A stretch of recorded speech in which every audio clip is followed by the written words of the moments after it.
محدود تھا, اللہ دیتا ہے. وہ اس نبی پاک علیہ السلام کے جسم کو قطرہ لگنے کی برکت سے جو میرے اندر گیا, بس وہ پردے عیاں ہو گئے. اب وہ دعویٰ کرتے پوچھو جو تم پوچھنا چاہتے ہو, اگر نہ بتاؤں تو علی نہ کہنا. تو مفہوم روایت کا کہ حضرت جبریل امین انسان کی شکل بن کر مولا علی کے پاس آ گئے.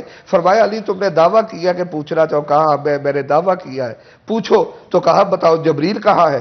تو روایت میں آتا ہے کہ حضرت علی علیہ السلام نے آسمان کی طرف دیکھا, آسمان کو. تو میرے علی کی نظر اب حضرت جبریل کی جو انتہا ہے وہ سدرۃ المنتہا ہے, آخری بالکل مخلوق کی جو آنکھ ہے.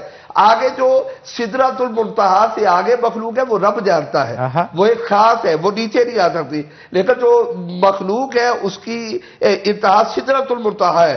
میرے علی نے اوپر دیکھا تو گویا کہنا پڑے گا علی نے نظر اٹھائی تو اللہ کے عرش تک دیکھ لیا. مولا کائنات ہے نا, مولا کائنات ہے نا. آپ نے پھر دائیں دیکھا, بائیں دیکھا, آگے دیکھا, پیچھے دیکھا. کہا سوال کرنے والے پروردگار دو عالم نے, مفہوم ہے, جتنی کائنات سجائی مجھے پوری کائنات میں جبریل نظر نہیں آیا. سوال کرنے والے مجھے تو ہی جبریل لگتا ہے. یہ علم کا کمال ہے, یہ مرتبہ علم پہ آپ ہے.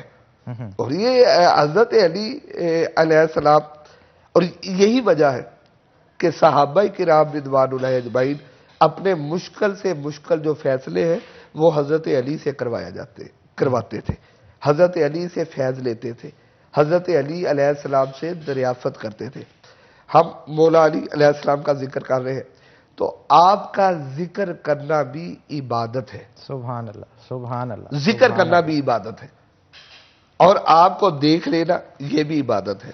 حضرت عائشہ رضی اللہ تعالیٰ عنہ اپنے والد محترم حضرت سیدنا صدیق اکبر رضی اللہ تعالیٰ عنہ سے پوچھتی ہے کہ ابا جان میں نے اکثر دیکھا ہے کہ آپ حضرت علی ان کو دیکھتے رہتے ہیں, اکثر دیکھا ہے جب بیٹھے ہو تو آپ ان کو دیکھتے. تو فرمایا بیٹی میں ان کو کیوں نہ دیکھوں, کیونکہ میں نے اپنے آقا سے سنا ہے کہ علی کو دیکھنا عبادت. اب دیکھیں صحابہ کرام رضوان اللہ اجمعین انہیں دیکھ کر, اچھا وہ دیکھ کر عبادت کرتے تھے, پھر دیکھیں کتنا برکت ہے میرے آقا علیہ السلام نے, چونکہ قیامت تک سب کو فیض دینا تھا. تو فرمایا علی کا ذکر کرنا بھی عبادت ہے. کیا بات ہے, انہیں دیکھنا بھی عبادت ہے اور ان کا ذکر کرنا بھی عبادت ہے. یہی بات ہے صحابہ کرام رضوان اللہ اجمعین نے جب حق اور باطل کی پہچان کروانا ہوتی, دیکھا جاتا حق پہ کون ہے, باطل پہ کون ہے. بالکل آپ ٹھیک کہہ رہے ہیں, حق اور باطل کی بھی گفتگو کریں گے, لیکن ایک چھوٹی سی بریک کے بعد, بریک کا وقت ہو گیا. تو ناظرین ایک بریک لیں گے, بریک کے بعد دوبارہ حاضر ہوتے ہیں. کہیں مت جائیے گا, ہمارے ساتھ رہیے گا.